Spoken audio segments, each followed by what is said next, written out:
তো হ্যালো বন্ধুরা, আজকে আমি যাচ্ছি রায়গঞ্জে।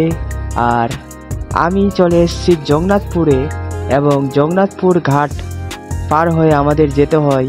তো গাইস, আমি আর আমার বন্ধু এবং আমার একটা দাদা উঠে গেছি নৌকোতে।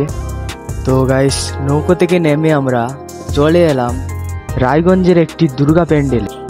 তো গাইস, এই দুর্গা প্যান্ডেলটি রয়েছে রায়গঞ্জের শ্যামাপল্লীতে।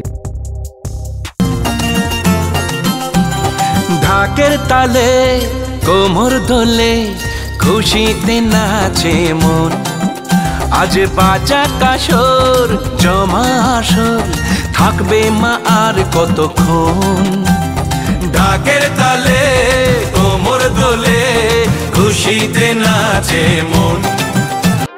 এরপরে আমরা টোটোতে চড়ে চলে যাই একটি সিনেমা দেখতে। সিনেমাটার নাম হলো রঘু ডাকাত। তো আমি তো পুরো এক্সাইটেড ছিলাম, তো বেশি দেরি না করে চলে যাই। এবং দেখুন, আমরা এখন পৌঁছে গেছি সিনেমা হলের মধ্যে। তো ঢোকা যাক এই সিনেমা হলের মধ্যে। তো দেখো গাইস, কত সিট খালি রয়েছে, যেহেতু আজকে প্রথম দিন আর তার যে দুর্গাপুজো, সেজন্য এসেনি। তো রঘু ডাকাত শুরু হয়ে গেছে, তো দেখুন।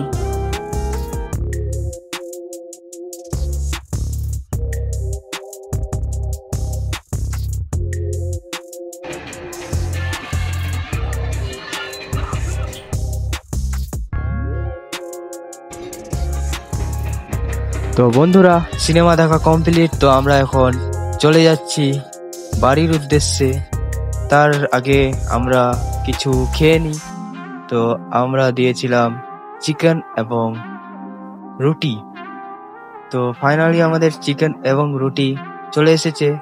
তো খাওয়া শুরু করি। তো আজকের মতো এখানে ব্লগটা শেষ করলাম। ভিডিওটা ভালো লাগলে একটা লাইক করো।